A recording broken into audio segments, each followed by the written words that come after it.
দর্শক, বন্যা পরিস্থিতির খবর জানাতে আমাদের সহকর্মীরা বিভিন্ন স্থান থেকে যুক্ত রয়েছেন আমাদের সাথে। প্রথমেই যুক্ত রয়েছেন সহকর্মী মাহবুবুর রহমান রিপন, তিনি সিলেট থেকে যুক্ত রয়েছেন। রিপন, শহরের নিচু লোকালয়গুলোর কি অবস্থা সেটি একটু জানাবেন। একই সাথে জানতে চাই আপনার মাধ্যমে দুর্গত এলাকার সার্বিক পরিস্থিতি কেমন দেখছেন। মূলত স্যান্ডেলিনা সো, রূপচর্চায় আভিজাত্য। রেজা, এই মুহূর্তে আমরা রয়েছে গোয়াইনঘাট উপজেলায়। সেই উপজেলার পাশ দিয়ে যে নদীগুলো, সীমান্ত নদীগুলো ছিল, সেই নদীগুলোর পানি কিন্তু কমতে শুরু করেছে এবং ভালোই কমেছে। কিন্তু যে নিচু এলাকাগুলো আছে সেই এলাকাতে এখনও মানুষ পানিবন্দী অবস্থায় রয়েছে। হয়তো ঘর থেকে পানি কমেছে, কিন্তু বাড়ির চারপাশে এখনও পানিবন্দী অবস্থায় রয়েছে। সেখান থেকে আসলে যারা শহরে আসবেন অথবা দোকানে বাজারে যাবেন, এই পরিস্থিতি কিন্তু অনেকেরই নেই। অনেকটা মানবেতর জীবনযাপন করছেন, যাদের ঘরে খাবার রয়েছে কিন্তু সেগুলো রান্নাবান্নার ব্যবস্থাও এখনও হয়ে ওঠেনি। কারণ এই বন্যায় যে পানি যেভাবে তাদের ঘরগুলোতে প্রবেশ করেছে, সবগুলোই মোটামুটি ধ্বংসের মতো। তবে বেশ কিছু এলাকায় উন্নতি হয়েছে। সবচেয়ে বেশি খারাপ অবস্থা এখন রয়েছে জকিগঞ্জের এই কুশিয়ারা নদীর ভাত 3 জায়গায় ভেঙে গেছে। 3 জায়গায় ভেঙে যাওয়ার কারণে সেখানে পানি প্রবেশ শুরু করতেছে।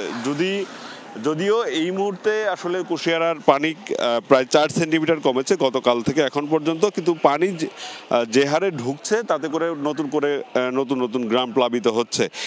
সব মিলিয়ে জকিগঞ্জ ছাড়া বাকি যে উপজেলাগুলো রয়েছে সিলেটের, সবগুলোতেই মোটামুটি অনেকটাই উন্নতি হয়েছে বন্যা পরিস্থিতির। রেজা, সেই খবরাখবর আপনার মাধ্যমে জানছিলাম। ধন্যবাদ রিপন আমাদের সাথে যুক্ত হওয়ার জন্য। দর্শক, এবার যাচ্ছি জামালপুরে, সহকর্মী সাগর ফরাজি রয়েছেন সেখানে। সাগর, বন্যা কবলিত এলাকার অবস্থা কেমন দেখছেন সেটি জানতে চাই, এবং সেই এলাকায় যে সমস্ত দুর্গত এলাকা রয়েছে সেখানে ত্রাণ সহায়তা এখন পর্যন্ত পৌঁছেছে কিনা সেটিও জানাবেন।